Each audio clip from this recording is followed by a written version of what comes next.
the pinked edge from the jelly roll strips, and I kind of picked the sections that I liked, that I thought looked nice together. I'm actually doing it like this. Okay, now to do a nice roll and whip, in my opinion, while they have already been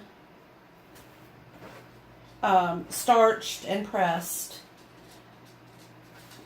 they've kind of been manipulated a little bit. So I'm going to do it again.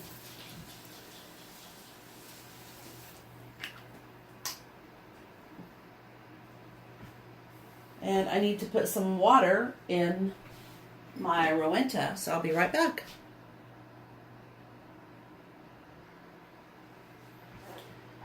All right. So I keep trying to plan my trip to Alabama. I got to get back to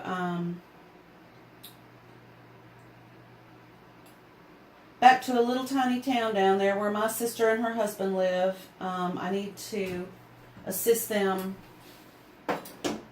during a surgical recovery, and I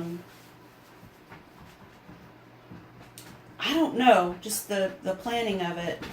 It's not easy to travel anymore, and trying to figure it out is keeping me awake at night, I'll tell you.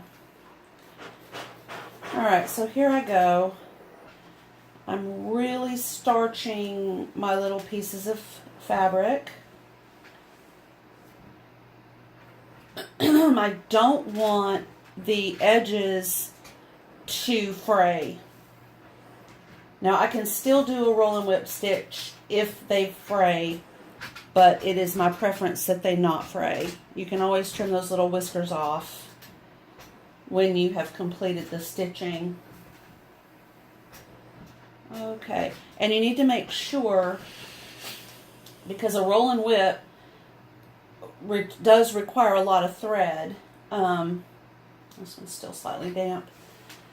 My fabric is really nice and starched and has a little bit stiffer hand to it than it would normally. And I'm going to head over to the machine and we're going to start doing this stitch. I'll set up the machine on camera so you can see what that looks like. Okay, now as you can see, I have my 0 foot, which is my zigzag foot. I typically use this because it has a wide needle space here. I don't know if that's showing up or not. There we go. So you can see my needle can really do a good zigzag, and when I'm doing all-purpose sewing, I don't want to have to change out the foot every time I need to change my stitch from a straight stitch to a zigzag stitch.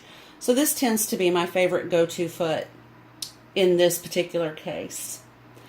Alright, this is a foot for roll and whip stitch, and as you can see there's a huge difference in, let's see if I can get this to do, in the gaps for the needle.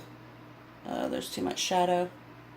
Anyway, so this one has slightly more space there for the needle to go, and the fabric, plus I have these guides right here for my fabric.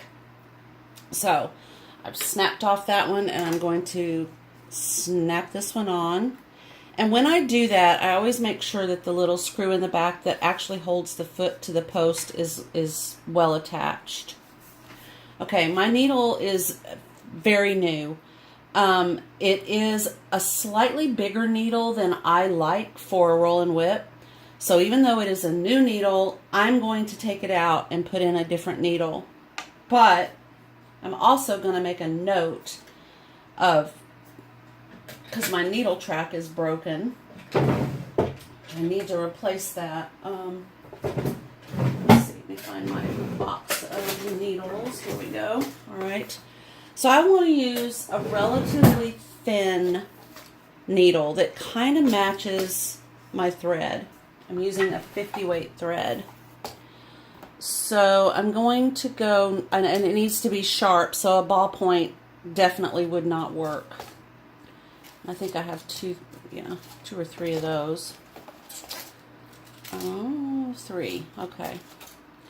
So this is a hem stitch wing needle. I don't want to use that. That might be the pack I have to go with. I may need to purchase some, oh no, wait. Here we go. So many wing needles. I used to sell them in my shop, so, okay. Alright, so what do we have? We have a universal pack here. And there is a smaller needle. There's a 10, a 70-10 in this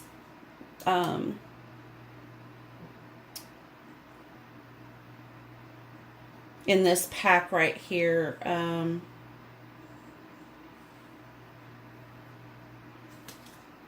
Yeah, and this particular pack, I've taken several needles out. So, they're both 70-10 that have been removed. I know this is not a 70-10. I can tell just by feeling it. So, I'm going to remove this needle. And I'm going to put it sideways in my pin cushion. So I'll be able to see it when I want to put it back in here. I don't want to put it back in the pack though, because then I would assume it was new. And while it's relatively new, I think I've made one very small thing with that needle. It still isn't new. So it's a good needle. There were no snags or burrs on it. Oh my gosh.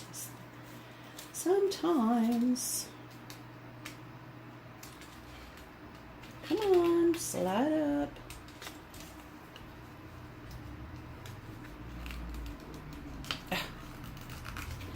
Oh my goodness, it's just fighting me right and left. Oh, there it goes. Okay. Go ahead and pop that down.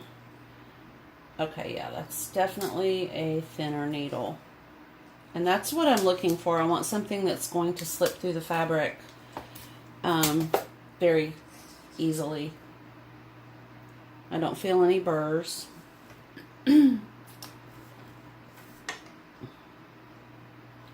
there nice and tight. I always use my fingernail to kind of push it up into the needle post. Rethread.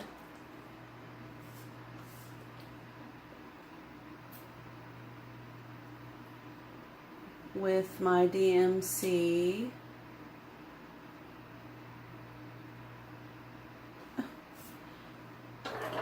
I remember eons ago teaching a class on how to tea-dye an entire spool of thread. That was one of the more interesting and fun classes I think I've ever taught. We did tea dyeing and coffee dyeing and, fabric and thread, and it was fun. All right, George, come to Mama. All right, so everything looks good. Now I need to set my machine for, I'm going to go with a 2mm and a 2mm. But I'm not going to start out using these pieces of fabric. I'm going to test my stitch on a scrap.